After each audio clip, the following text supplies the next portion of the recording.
So Jen, Harry's on his red peas. Was it a case of, here are the keys, off you go?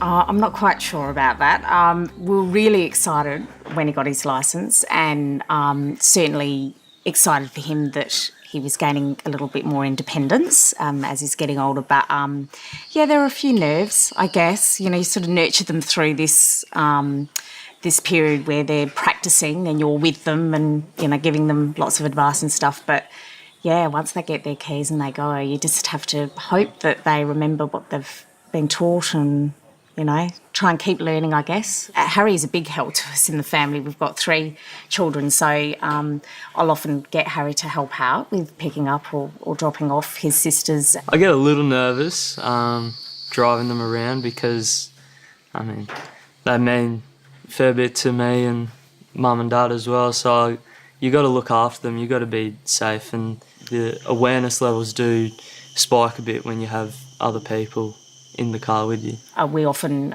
talk about leaving plenty of time to get places and that sort of thing, know where you're going in terms of not being too distracted with trying to find places and things like that. So it's those sort of little tips, I think, that, you know, you can't help but want to keep giving your kids a bit of advice along the way. Statistically, we know that drivers that go from that L to red P stage are 6 times more likely to be involved in a serious crash, which is rather sobering. And Jen, as a parent, I think it helps us to understand why it's so important that we remain involved in our young driving. I mean, that statistic is frightening. And I think as parents, most of us know that, you know, we're putting a lot of trust in our kids, and we hope that all the guidance we've given them through their learners is going to hold them in good stead.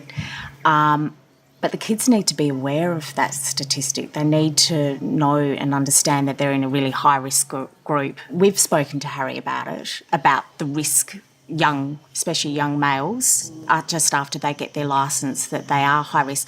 I didn't realise it was quite that high, but it's about, I guess, keeping the communication open. It is a pretty worrying statistic, and I can understand how it is because I know there's been close calls, and that is really due to inexperience. I don't think the parenting ever stops when they're first starting to get out on their own driving. We occasionally drive together, and it's good to see how he's going, and we're really happy with his progress so far. But you know, he's still learning. We're well aware of the risks at this age, and keep gaining experience and be safe on the road.